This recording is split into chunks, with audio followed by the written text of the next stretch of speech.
Donc vous êtes en vie, ceux qui sont en vie, levez la main.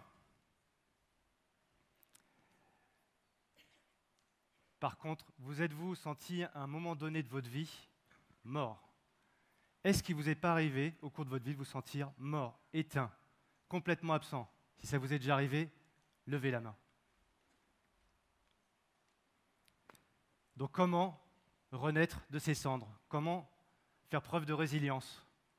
Comment être en vie ici et maintenant? Comment être en vie au milieu de la Manche? Par une eau 14 degrés, il n'y a pas des requins, mais il y a des méduses. Et c'est effectivement un petit peu dur quand même de traverser la Manche à la nage. Donc il faut être sacrément en vie pour arriver au bout de ce challenge. Steve, ce matin, m'a ému. Steve, ce matin, m'a touché.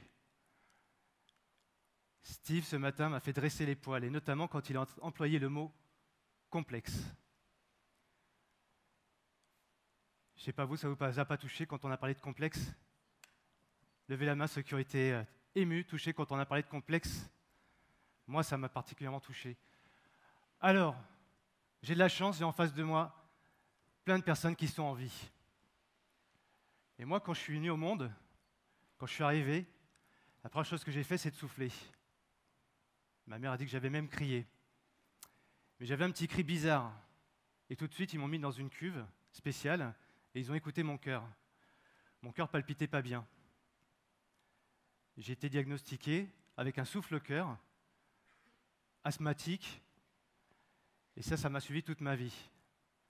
Surtout quand j'étais gamin, dès qu'il y avait un environnement un peu humide, des champignons, etc., j'arrivais plus à respirer. Ça, c'était ma rencontre avec la vie.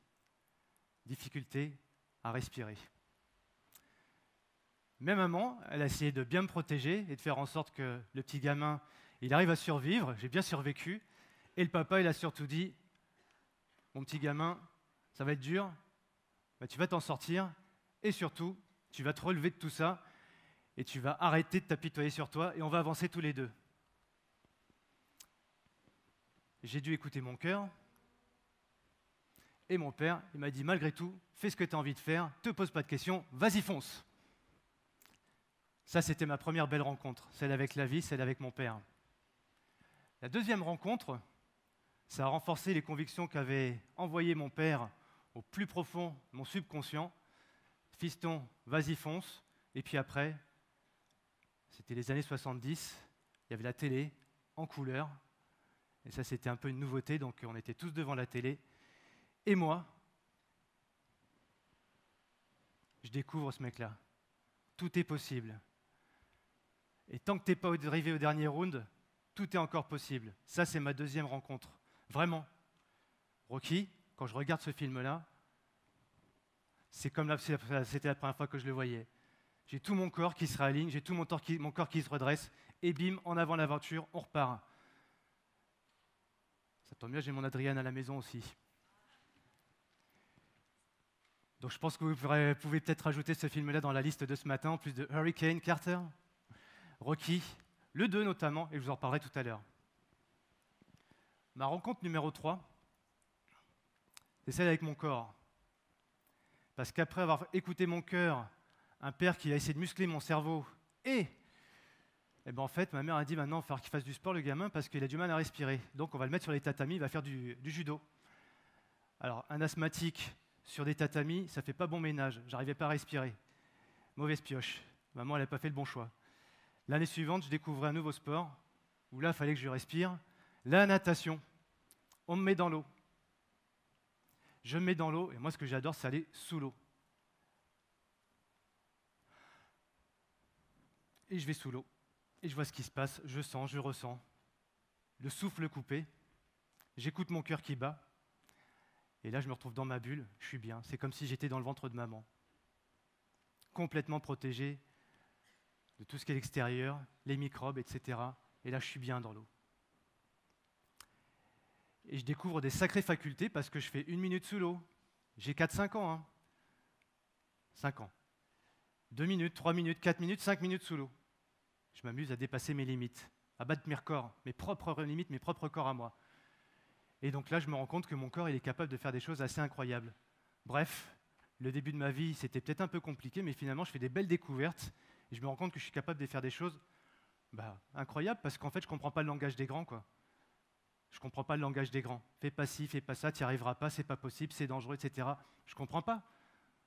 2 ans, 3 ans, 4 ans, 5 ans, ça ne fait pas partie de mon discours.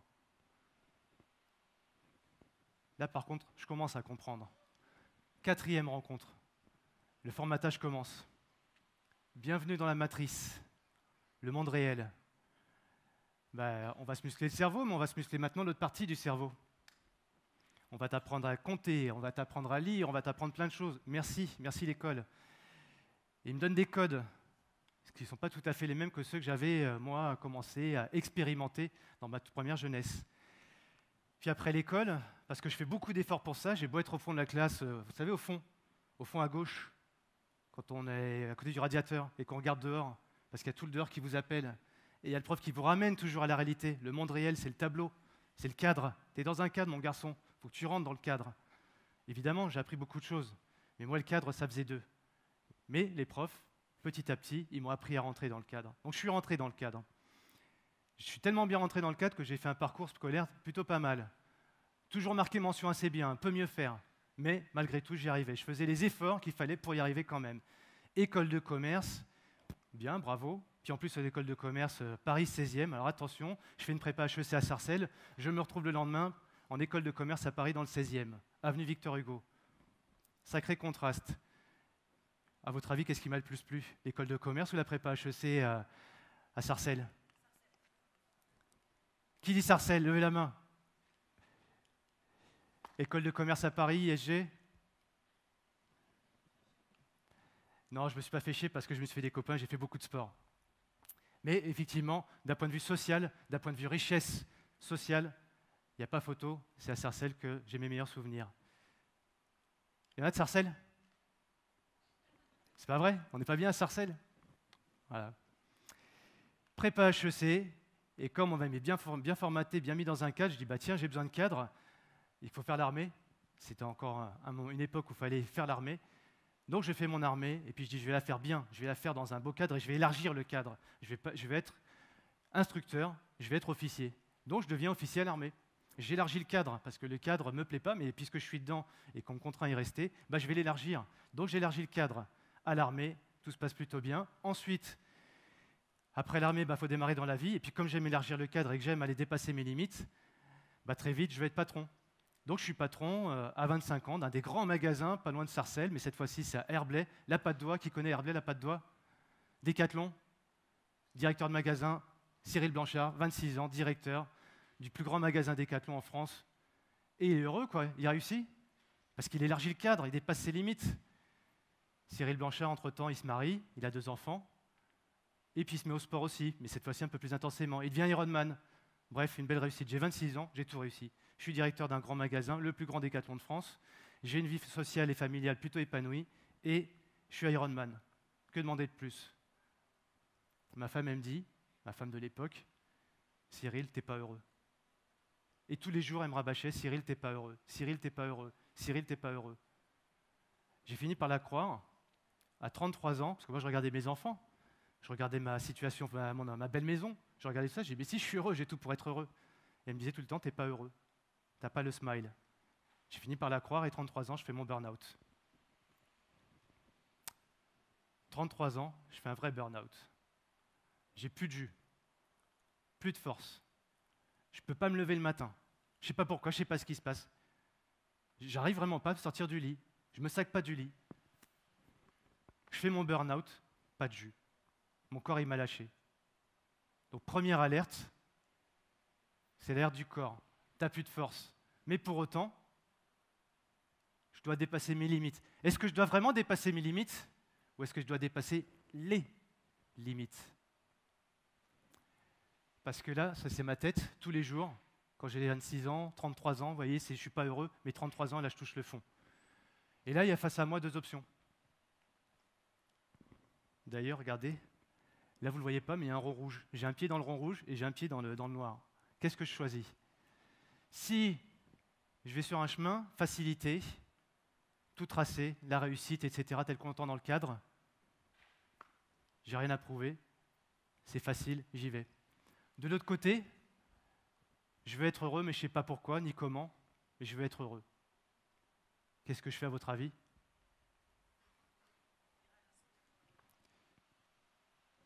J'ai écouté mon cœur. Puisque je ne suis pas heureux, j'écoute mon cœur. Et j'assume les conséquences de mon choix. Je peux vous dire que ce n'est pas simple. Parce que je quitte ma femme, ma première femme, et elle me dit « Ok, tu t'en vas, mais tu ne verras plus jamais les enfants. » Et c'est devenu sa mission de vie.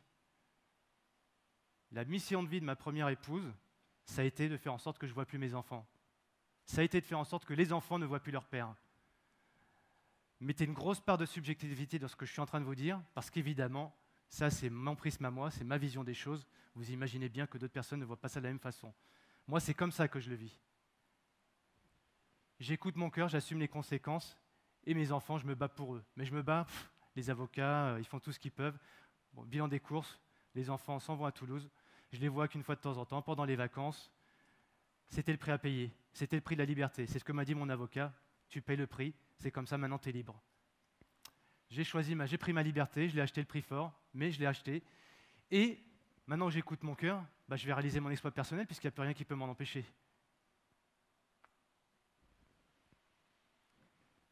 Le problème, c'est que je m'y remets à fond. Et vous pouvez ne pas le croire, mais c'est ce qui m'est arrivé. En 2011, mon cœur il dit stop. Parce que j'avais refait plein de choses entre-temps, hein. J'avais reconstruit ma vie, etc. Mais toujours pareil. J'écoutais pas, mais pas le cœur qui bat. J'écoutais pas la raison d'être de mon cœur.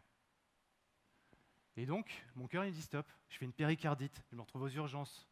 J'arrive aux urgences, monsieur, de échelle de douleur, 1 à 10, 10 maximum, je dis 9. On m'emmène à Évêquemont, 78, voilà. Institut cardiaque, et là, batterie d'analyse et tout, donc on me diagnostique, c'est pas un infarctus que vous êtes en train de faire, c'est une péricardite. Alerte du cœur, pendant 6 mois, je ne peux plus bouger, je monte les marches d'escalier, je suis essoufflé. Alors, asthmatique, souffle-cœur, plus péricardite, je ne vous dis pas le cocktail détonnant, j'ai 6 mois vraiment très compliqués. Alors moi qui faisais du sport, monter sur un vélo, courir, marcher, je ne vous dis pas le handicap. Mais dans ma vie, il y a une personne qui me dit « Regarde là-bas, ton exploit personnel, il t'attend. Vis tes rêves, fais ce que tu as envie de faire, mon gars. » C'est Laurence. C'est elle, la femme de ma vie, qui m'a aidé à me reconstruire. C'est elle qui a confiance en moi. C'est elle qui me dit « Mais vas-y, fonce. » Par contre, fais-le à côté de moi. Arrête de courir dans tous les sens. Donc quand je réapprends à marcher et à écouter mon cœur, à écouter mon corps, je le fais à côté d'elle. Et puis elle m'accompagne. Elle est à côté de moi. Et quand c'est dur, je m'appuie sur elle. Quand je trébuche, elle est là. Quand je fais des conneries, quand je fais des erreurs, je fais des mauvais choix, elle est là. Parce que je ne lui mens pas.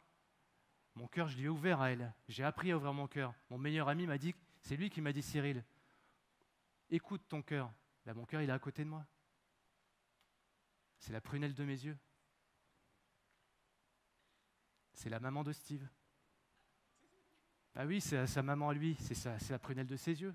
Il a dit ce matin, moi la prunelle de mes yeux, c'est Laurence. Et Laurence, elle me dit, va là-haut. T'iras avec moi, t'iras sans moi, mais en tout cas, j'ai confiance en toi pour que tu y ailles. Je vais vers quoi? Je vais faire quoi?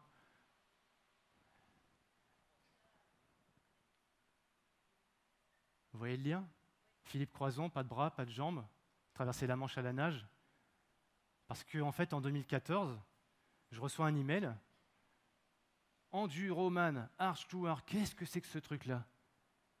Courir de Londres à Douvres, 140 km, traverser la Manche à la nage, 40 km, et pédaler de Calais à Paris, 300 km, sans s'arrêter, avec un arbitre qui s'assure que vous ne faites pas n'importe quoi. Moi, en 2014, je dis « Ah, c'est rigolo ». Pour une fois qu'il y a un triathlon avec un endroit départ-arrivée qui n'est pas le même, belle aventure. C'est un peu comme Dakar, à la petite île qui est à côté, là, vous savez. Ça vous parle? Ben voilà.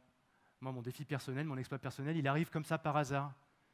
C'est un copain qui envoie ce mail-là. Tiens, Cyril, regarde, c'est rigolo.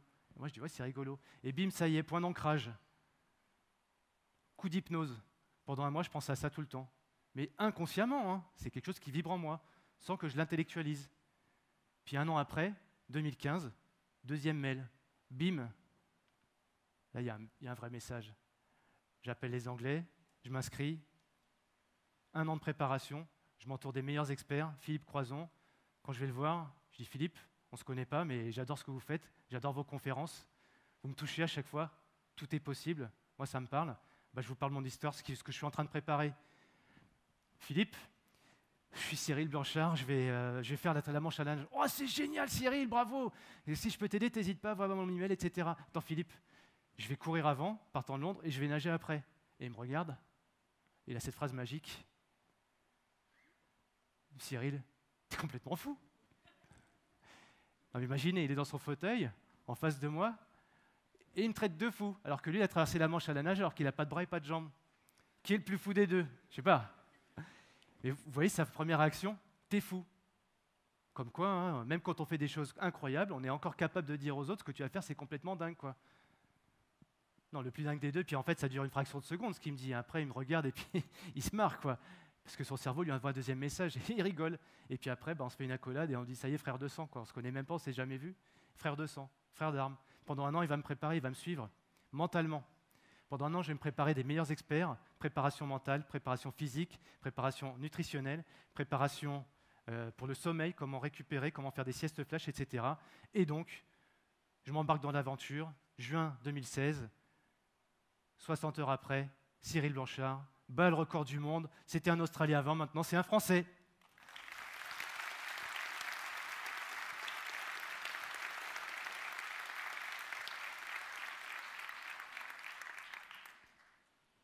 Je ne l'aurais jamais fait s'il n'y avait pas eu l'équipe. Je n'aurais jamais pu battre ce record si je n'avais pas eu Laurence à mes côtés. Et d'ailleurs, je voudrais partager avec vous pendant 2 minutes ma traversée de la Manche à la nage. Si on peut baisser un tout petit peu la lumière. 2 minutes où je vous invite à fermer les yeux. Et c'est marrant parce qu'à chaque fois qu'on dit aux gens de fermer les yeux, ils se réinstallent. Ils se remettent dans leurs appuis, n'est-ce pas? Les pieds dans le sol, bien ancrés, bien positionnés. Et là, vous êtes face à la Manche. Vous êtes à Douvres, sur les falaises, les côtes anglaises. Imaginez, vous allez traverser cette Manche. Vous commencez à mettre les pieds dans l'eau. Les pieds sont humides. L'eau est froide, elle est à 14 degrés, ça vous saisit tout le corps. Et puis voilà, le bateau commence, envoie la sirène et c'est parti. 30 minutes de nage, tout est sous contrôle, vous êtes bien, relax, l'eau est un peu froide. Il y a une méduse qui vous pique dans votre cou, mais c'est normal, vous êtes préparé. Elle vous rappelle juste que vous êtes en vie. Cette piqûre, c'est un cadeau. Ça brûle, mais c'est un cadeau. Et vous continuez à nager, les bras qui tournent, les jambes, les battements de jambes. Vous respirez sur le côté, vous voyez le bateau qui est à côté de vous, qui est là, qui assure votre sécurité. Et au bout de 2 heures de nage, il fait nuit d'ailleurs, puisqu'il est 23 heures, vous commencez à avoir des tensions dans l'épaule. Vos épaules sont dures, sont raides. Le souffle commence à être plus compliqué.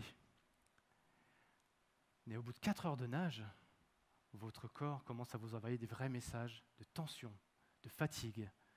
Des messages où vous vous dites peut-être que c'est une connerie, cette épreuve d'être là dans l'eau. Parce qu'au bout de 6 heures de nage, que le jour commence à se lever, vous voyez les côtes françaises au loin devant vous, vous dites « Ah, j'ai fait la moitié du parcours ». Mais là, vous vous tournez derrière pour voir les côtes anglaises, savoir ce que vous avez fait, et vous vous rendez compte qu'elles sont là juste à côté de vous. C'est comme si vous n'aviez pas avancé. 6 heures de nage, vous êtes épuisé, fatigué, à bout de force. Votre corps vous lâche. Le corps dit stop. Évidemment, la deuxième vitesse, ce qui prend le relais, c'est votre mental, votre état d'esprit que vous avez préparé. Et vous envoyez des messages positifs. Je vais y arriver, je me suis préparé physiquement, je me suis préparé mentalement, je suis plein de force énergétique, je peux encore y arriver, je sais que j'ai le pouvoir mental d'y arriver, coûte que coûte. 8 heures de nage. C'est dur, extrêmement dur. On vous alimente en permanence, vous n'avez pas le droit de toucher le bateau qui est juste à côté de vous. Vous aimeriez tant toucher ce bateau, mais vous n'avez pas le droit. 10 heures de nage, vous voyez les côtes françaises qui approchent. C'est pas loin. C'est comme si vous alliez y arriver. Mais mauvaise nouvelle, il y a une inversion de courant. La marée remonte. Et vous savez dans votre tête que vous allez nager 3 heures de plus. Malgré tout, vos amis vous encouragent. Tout le monde est à côté de vous. Imaginez votre femme, vos enfants, vos amis. Tout le monde est là à vous soutenir, à vous encourager. Allez, allez, tu peux y arriver. Tu y es bientôt. 14 heures de nage. Je vous invite à ouvrir les yeux, à revenir dans la réalité présente. Parce que votre corps vous a lâché, votre tête vous a lâché, et vous voyez arriver à côté de vous, vous voyez arriver à côté de moi, un autre bateau, tranquillement, et dans ce bateau, il y a Laurence. Et c'est précisément à ce moment que je décide d'arrêter, parce que j'en peux plus. Mon corps, ma tête m'ont dit stop. Je quitte le bateau d'arbitrage, je quitte le bateau d'assistance, je vais voir Laurence. Chérie, j'en peux plus, j'arrête. Vas-y, fonce, y est presque! Allez, dépêche-toi! Mais elle ne m'a pas entendu. Elle ne m'a pas entendu. Elle m'a juste envoyé un coup de boost, un coup d'énergie, et moi je le ressens de tout mon être, tout l'intérieur.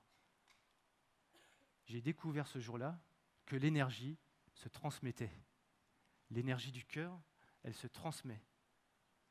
Les énergies, les vibrations qu'il y a d'une personne à une autre, elles sont réelles, elles existent. Laurence, sans le savoir, j'avais mon énergie qui était dans les orteils de doigts de pied, pour ne pas dire dans les ongles. D'un seul coup, ma dose d'énergie, elle est remontée là. Elle n'est pas remontée là, je vous mentirais, elle est remontée là. Mes jambes se sont réactivées. J'ai recommencé à battre des jambes. Et coûte que coûte, 5 minutes, 10 minutes, un quart d'heure, 20 minutes, je commence à entendre des voix au loin. « Allez Cyril, allez, vas-y !» C'est en haut des côtes françaises. Il y a mon père, il y a des amis, il y a plein de monde qui est là, et j'entends les voix. Et là, ça réactive toute la partie du hors de corps. Ça y est, l'énergie est remontée jusqu'en haut. Je touche le sol, c'est comme si j'avais touché terre pour la première fois. Mes mains, elles touchent le sol, le sable français. Ça y est, je suis sur le sol français, c'est juste incroyable, mais je l'ai fait. Et je sais à ce moment-là que je vais devenir enduroman. Je reprends mon vélo, après 6 heures de récupération, et j'arrive aux Champs-Élysées avec cette belle équipe. Voilà, champion du monde, vous connaissez l'histoire.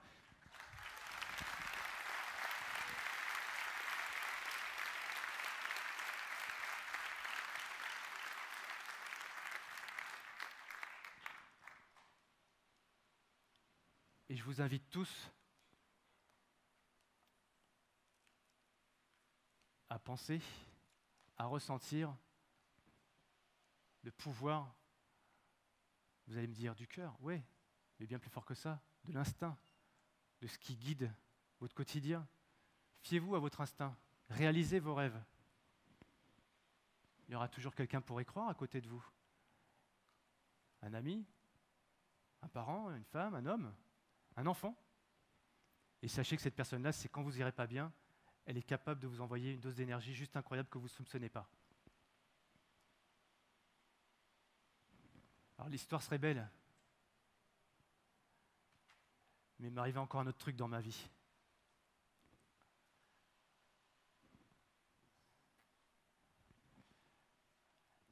Encore un autre message, encore une alerte. Parce que tu es enduroman, c'est bien. T'écoutes ton cœur, t'écoutes ton corps, t'écoutes ta tête, t'es aligné. Nickel. Mais la vie fait que je m'entraîne pour la Diagonale des Fous. Octobre 2018, avec un copain, on court tout autour du lac du Bourget, autour de Chambéry. Donc on passe une nuit là-dessus, on court. Pendant que Laurence elle dort, moi je cours. Et donc on s'entraîne, 70 km toute une nuit. Et le matin, avec David, mon binôme, on reprend la route. On a juste oublié d'écouter un petit peu qu'il y avait un message qui était là et qui disait « Reprenez pas la route ». David l'avait senti. Il sortait un truc. On a quand même pris la route parce qu'on est des super-héros, on est des enduroman. Hein. On se croit plus fort que tout. Sauf qu'à un moment donné, Sortie Bourgoin-Jallieu, 100 mètres. Moi, je dormais à côté. David était au volant. Il pique du nez. Il perd le contrôle du véhicule. 130 km/h. Boum. La voiture s'envole. On se retrouve de l'autre côté des glissières. Peugeot 208. Cabriolet. Aux oubliettes. Les pompiers arrivent. Le SAMU, les gendarmes. Il y en a un gendarme qui prend la photo d'ailleurs, qui envoie ça au journaliste au passage. Merci monsieur le gendarme. Parce que grâce à lui, j'ai une belle photo qui ne me fera jamais oublier ce qui m'est arrivé ce jour-là. Alors vous allez dire, bah, évidemment, faire attention, être vigilant à sa santé, écouter son instinct. Mais qu'est-ce qu'on fait dans ces cas-là? Parce que moi, j'ai 4 cervicales cassées. Il faut que je me remette de 4 cervicales cassées parce que je suis en vie, mais je suis dans un sale état. 4 cervicales cassées, contusion pulmonaire, clavicule cassée, fracture des vertébrales. Donc là, j'ai encore un message qui m'a envoyé. Mais tu fais quoi de ta vie maintenant là? Parce que tu étais reparti comme en 40, garçon. Tu as fait ton enduroman, mais tu repartais à faire des choses comme avant. Donc moi, je l'ai entendu comme ça en tout cas. Chacun l'interprète comme il veut. Moi, je l'ai entendu comme ça. Donc, fort de ça, aujourd'hui, la petite voix dont on parle, la petite voix dont Steve nous écoute le murmure, nous fait écouter le murmure, bah, cette petite voix, je ne l'écoute pas toujours. Mais pourtant, moi, c'est des gros messages qu'on m'envoie, je suis capable de les entendre. Si vous ne les entendez pas, je vous invite, comme on l'a fait tout à l'heure, comme vous vous y invitez ce matin, à fermer les yeux, à vous recentrer sur vous, à vous remettre dans votre énergie et retrouver le sens de votre vie. Je suis en vie. David, quand on est dans cette position-là de la voiture qui est complètement renversée, moi je suis à côté, David, sa tête elle est là. Et quand j'ai un moment de lucidité, j'ai sa tête qui est sur mon bras qui est complètement tétanisé, mon bras qui est complètement paralysé, mon bras qui met la douleur des cervicales, du dos, rien. La seule douleur que je ressens elle est dans mon bras. Parce que je tiens ici, sans doute, inconsciemment, instinctivement, intuitivement, la vie d'un mec sur mon bras. Et si je bouge mon bras, qu'est-ce qui se passe? Ces cervicales rompues. Vous croyez que c'est conscient, ça? C'est pas du tout conscient. C'est reptilien. C'est reptilien. J'ai un acte qui est complètement reptilien, et là, je tiens entre mes mains, entre la vie d'un mec dans mon bras, quoi. Ben, je peux vous dire qu'aujourd'hui, 1 an et demi après, je ressens encore aujourd'hui dans le bras des sensations, des fourmillements qui me rappellent toujours à l'ordre.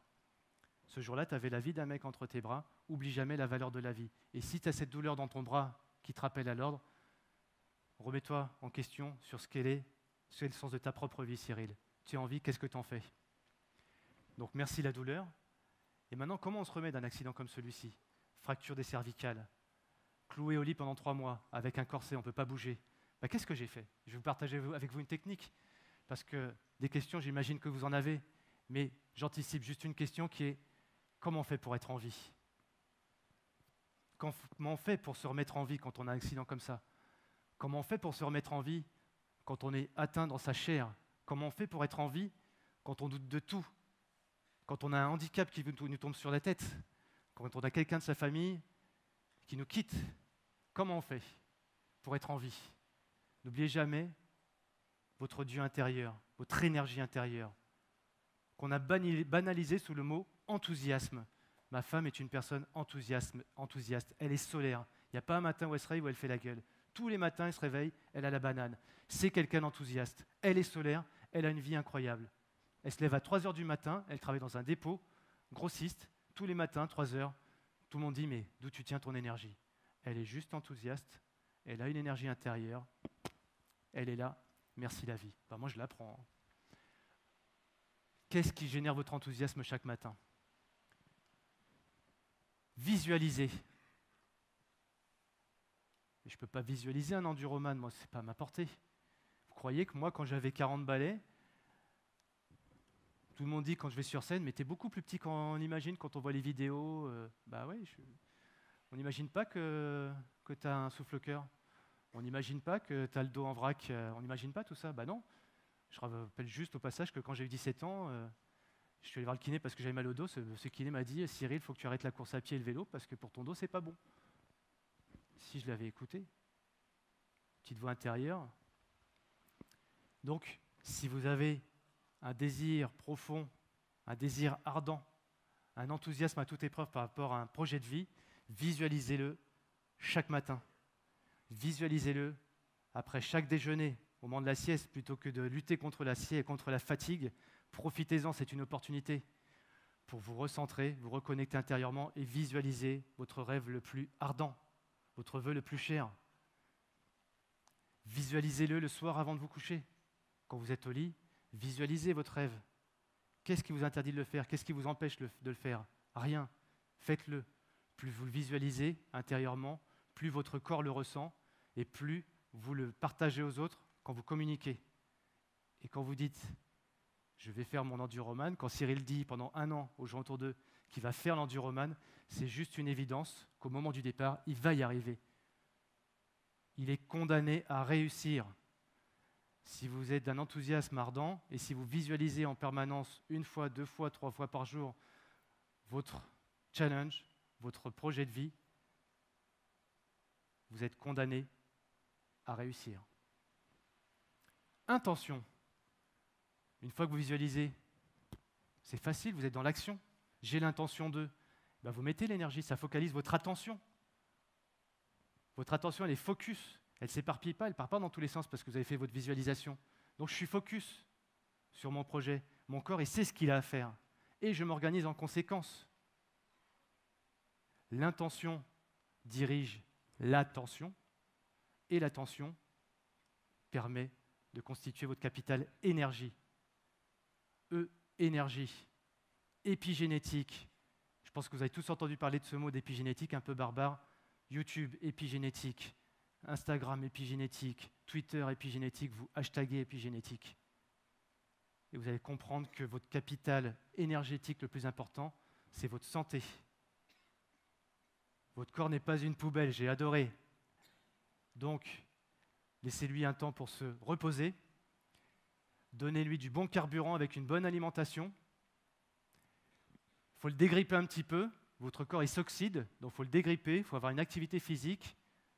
Pas forcément un Ironman, juste une marche, juste respirer. C'est déjà une activité physique. C'est écouter son corps, c'est le remercier. Le stress, il n'y a pas de bonne pression parce que la pression, ça mène à la dépression. Et la seule pression qui est bonne, c'est elle est bonne à boire ou pas.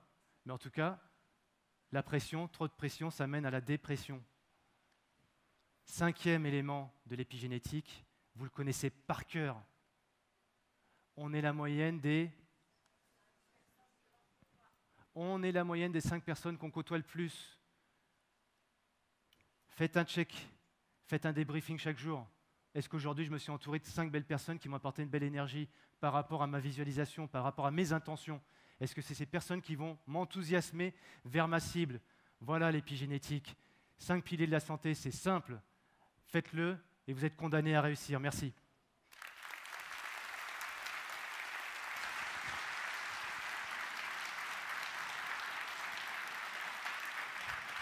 Et quand je pense qu'il s'est présenté à moi comme un homme ordinaire. C'est pas ordinaire ton histoire. C'est pas ordinaire. Je suis ordinaire, mon histoire est devenue extraordinaire. Yes. Vous êtes tous ordinaires, faites une histoire extraordinaire. Applaudissements pour lui, s'il vous plaît. Merci. Merci à toi, merci beaucoup.